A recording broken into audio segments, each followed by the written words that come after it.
you're hoping the government's going to save you, you're in trouble. I'm saying wake up. It's imperative that every Aussie educate themselves to protect themselves. Aussie can change the world. It's a small, powerful, lucky country. But the world is caving in around you guys. Don't fuck it up. Robert Kiyosaki, welcome to Straight Talk, mate.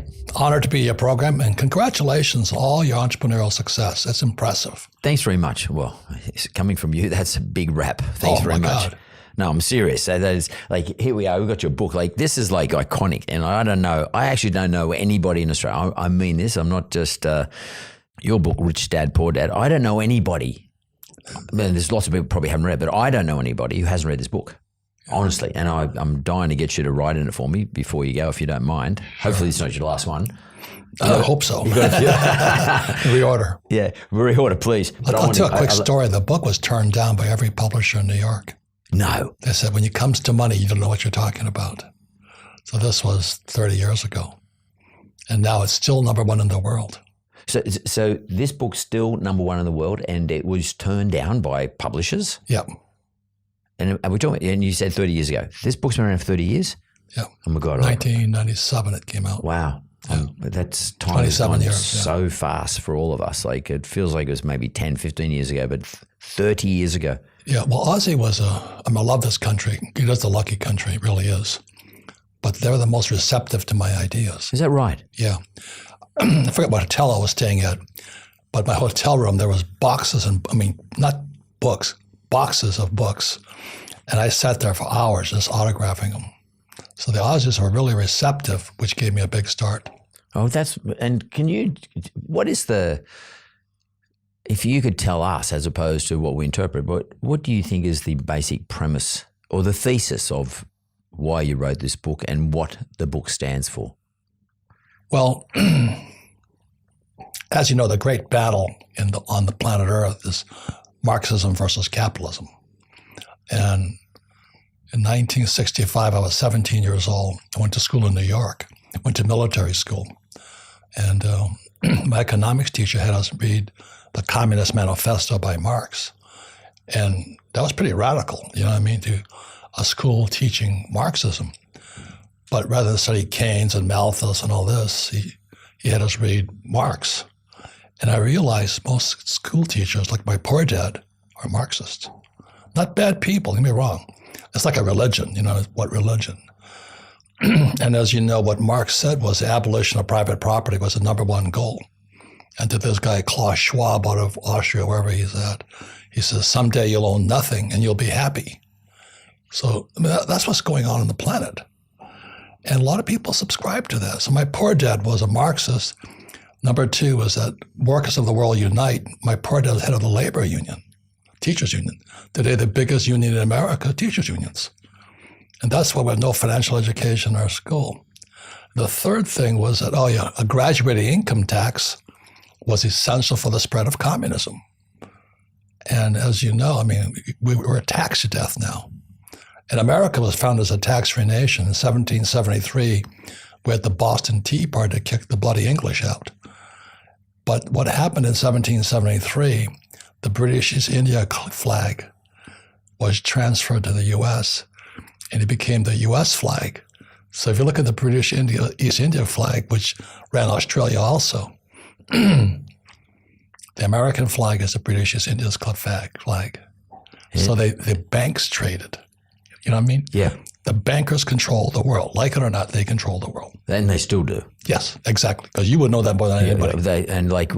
And when you try to take them on, you might get a little bit of you might get a bit of their territory. You might actually get a bit of their market share. But eventually, over time, they change the rules that we all abide by. But they change the rules against you, and eventually they now control the market again here in Australia. And by the way, the GFC was the greatest opportunity for them to take control back again. They did. And in Australia, COVID recently, or the so-called COVID or pandemic, whatever you want to call it, the flu, it gave, crazily enough, this is so crazy, you wouldn't think this would happen, but somehow our big banks in Australia took a greater control of the Australian lending market than they have had in the last 40 years because of COVID. Because the government gave them a whole lot of money on the premise that we need to give banks money to kickstart Australia again in the construction and lending environments. We live off construction in this country, housing construction, and we'll give it to you at 0.1% for 3 years fixed, 200 billion, and go lend it. And they lend it at 2%, record low rates. And that gave banks market share. They took control of the market again, which is quite interesting. Banks are smarter than everyone gives them credit for. They have smarter people than everyone gives them credit for. Your rich dad, poor dad, is it an education attempt by you to educate people? Stuff they don't learn at school? My poor dad was head of education for the state of Hawaii. Very smart man, good man, big-hearted. But when I read Communist Manifesto in 65, I went, he's a Marxist. You know, abolition of private property, hated the rich, liked taxes, labor unions. And that's a free country. You can think what you want. And my rich dad was my best friend's father, capitalist. And so I had both capitalist education and a Marxist education. So I went to military school to learn all this, you know. I flew for the U.S. Marine Corps in Vietnam, and we killed a lot of communists out there. It was sad. So my concern is, as you know, America's going to war again. Because every time the economy goes bad, war starts. So that's what brought Hitler to power back in the early years, you know. But do you think it's going to happen again? We're already in it. So can we explore it a bit? Because that's a bit fascinating to me. I mean, by the way, it's something that I'm concerned about. Because when things are going bad for a political movement, let's start a war. Yes. Putin's a good example. And you can print more money. And we print money, we produce, because we need to print more money, because we need to produce more arms and various other things. And we'll go to war and we'll fight the good fight. Well, if I give Aussies a plug here, I fought in Vietnam twice as a Marine, you know. And the Aussies were tremendously respected fighters. They were jungle fighters. And they said, what about Americans? I said, Americans clear the jungle, then they fight. They did too. They cleared it with a certain agent. They kill a lot of people that way too, you know. Yeah, just dropped Agent Orange on them. Yeah. I remember those days. In fact, you know, it's interesting. And you won't know this individual, but maybe you do, but there was a Prime Minister who there was a gentleman who wanted to become Prime Minister of Australia and became a very famous Prime Minister. His name was Gough Whitlam. And I voted for Gough Whitlam. It's the only time I've ever voted Labor in my life, which is effectively your Democrats, because I was about to go to university. I was 18 years of age. I was at university. I was 18 years of age.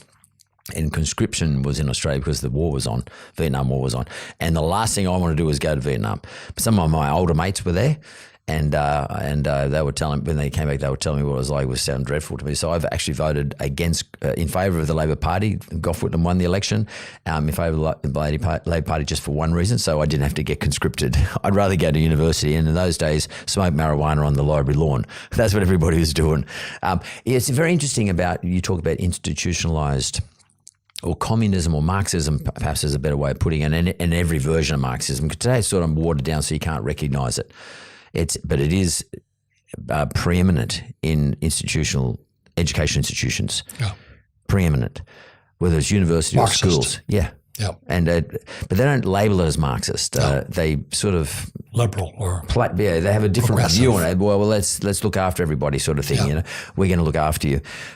How does that? And I don't know about America. That's in Australia I'm talking about. But how is that in America? And why does everybody cop it? Why do you put up with it? Well, again, military school, school in New York. I had nominations to Naval Academy, Merchant Marine Academy, Army, Air Force, and Coast Guard. And we were taught acta non verba, deeds, not words. So the lesson we were taught as military officers, watch what a person does, not what they say. So if you watch politicians, I don't care what party, watch what they do, not what they say. So the first thing, I'm not Republican or Democrat, the first thing Biden did was he cut the Keystone pipeline from Canada to America. And I'm an oil guy. I went to school. I worked for Standard Oil. I went to school to drive oil tankers for Standard Oil. And the price I was selling oil under Trump for $30 a barrel. The moment Biden came to office and cut that pipeline, oil went to $130 US I knew exactly what he's going to do. He wants to create a gap between rich and poor.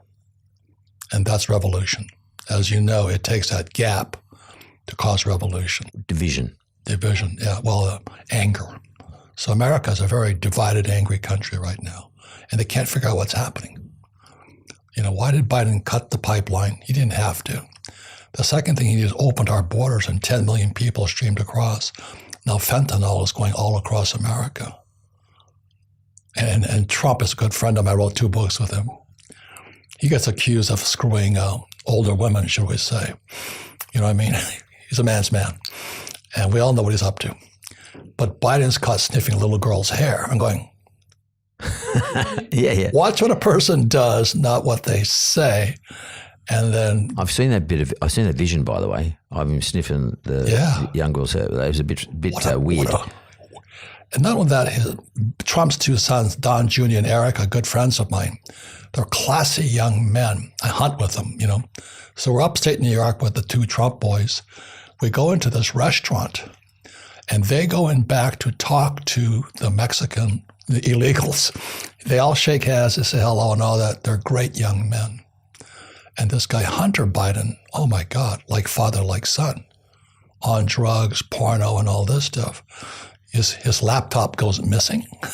You find about that? Yeah, we can't find it, So there's so much goofy stuff going on in America. We're so divided right now. It's not safe. It's not good. Do you think that, Biden's been not accused, been characterized as someone who's not competent, mentally competent, probably even physically so, but definitely not mentally competent to run a country. Do you think that Americans in the election in 2024 this year are going to re-elect him notwithstanding that, or do you think that people are going to move away from Biden and perhaps look for somebody else, and that maybe not Trump, but somebody else, like cast their vote in another direction, perhaps Kennedy? Bobby Kennedy. Yeah. But where do you think Americans are going? Because and is this Kennedy seeing that there is a gap in this division between the two camps and is running up the middle? And how big not a threat, but how big a threat is he to both Biden and to Trump? Well, Bobby Kennedy's a good man. Nobody owns him. And he wrote about this COVID thing and all this, and he wrote against Fauci. Those guys are criminals. Big Pharma runs the world, so do the banks, as you know. Yeah.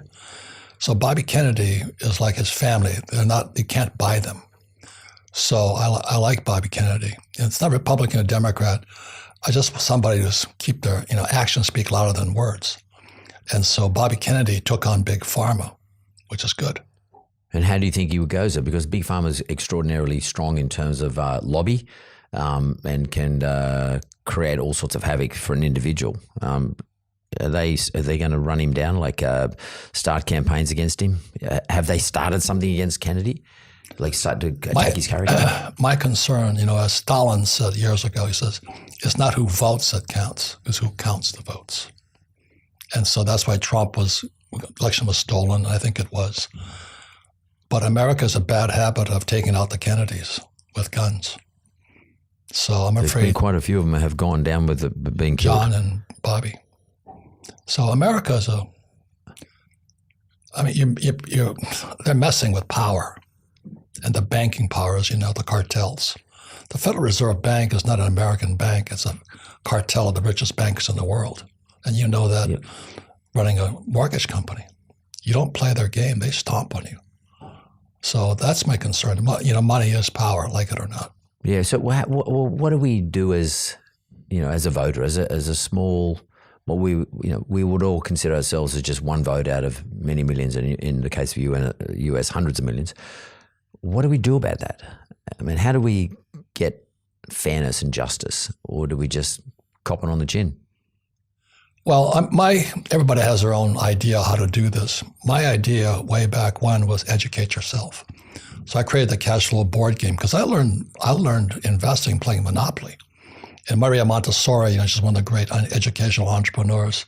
She said, what the hand does, the mind remembers. So in school, I sat there, words went in one ear, out the other, just said nothing. And that was my poor dad, lecture, talk. Whereas my rich dad taught me about investing playing Monopoly 4 greenhouses, red hotel, 4 green. So today I own 10,000 rental units and 3 hotels. I also invest in Bitcoin. I use debt, and I use all that. Everything school doesn't teach you. So when I saw your CV, with mortgages and all that, that's essential. But you're messing with fire. You know what I mean? It's a golden rule. Who has the gold makes the rule. Yeah, I know that. I quite like taking on the establishment. I always have. I have fun with basically like sort of being Robin Hood a little bit, sneaking out in the middle of the night and taking market share from anybody who's unaware or not paying attention. The problem is the big organizations pay much more attention today. And as opposed to, say, 10, 15 years ago, they're much more aware of people like me and John Simons from Aussie Homelands and those guys who, to some extent, I wonder who the new young people are, because this takes a lot of energy. What I was doing takes a lot of energy. I was in my 40s. I still got some energy around it, but it's much harder, and you've got to be much more stealthy and much more intelligent about it. And require much more resources than ever in the past, because they got massive resources. These like the depth of their resources, both money-wise, but intellectually, but also data. Their data resources are outrageous, what they know about you. If you're a customer of somebody, a big bank or a big pharma or a big telco, they know everything about your life. Yeah, they know what you do, where you go, how much you spend, how often, what on, how many Ubers you arrange, how many times you go to the casino, online casino, gamble, how much money you draw out of the bank, because there's no cash. There's no cash in Australia.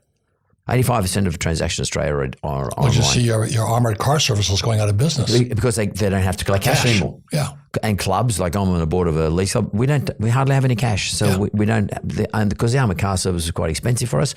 So, we just deal with our own cash. So, and there's not much anyway. So, and as this cash disappears, our behaviors become much more available for others to collect data on. Where do you see us going with all this stuff, Robert? Like, I feel like it's closing in on all of us, and we can't stop it. Marxism is not only about making sure that no one owns anything, but in fact, we don't even own our own dignity at some stage. Correct. We will lose all our privacy. Correct. That's part of the process. Is there one person sitting? Not one person, but is there a group of people sit there planning all this sort of stuff? Because I can't imagine. I can't understand why no one's ever talked about them. Who are they? Who's the people who are getting rid of the cash out of the system? Is there one person, or is it a group of people? Is there some sort of cult? How does this operate?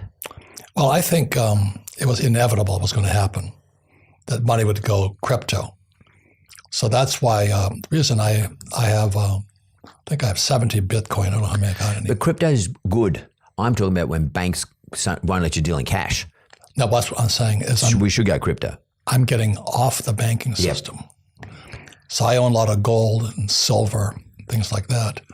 So I don't want anything they can print. So I own stocks, but at my company, I took them public. And my goal was to take companies public on New York, NASDAQ, and Toronto Stock Exchange. So I got New York, I got Toronto Stock Exchange. This summer I go public on NASDAQ. So I control the paper, but I'm an entrepreneur. That's trained to do this stuff. Take control of your life. So I created the cash flow board game so people can teach people what schools will not teach you. And if you can control your money, you control your life. But years ago, I read a book by R. Buckminster Fuller. It was in 1974. The book was called Grunch of Giants. Grunch stands for Gross Universal Cash Ice.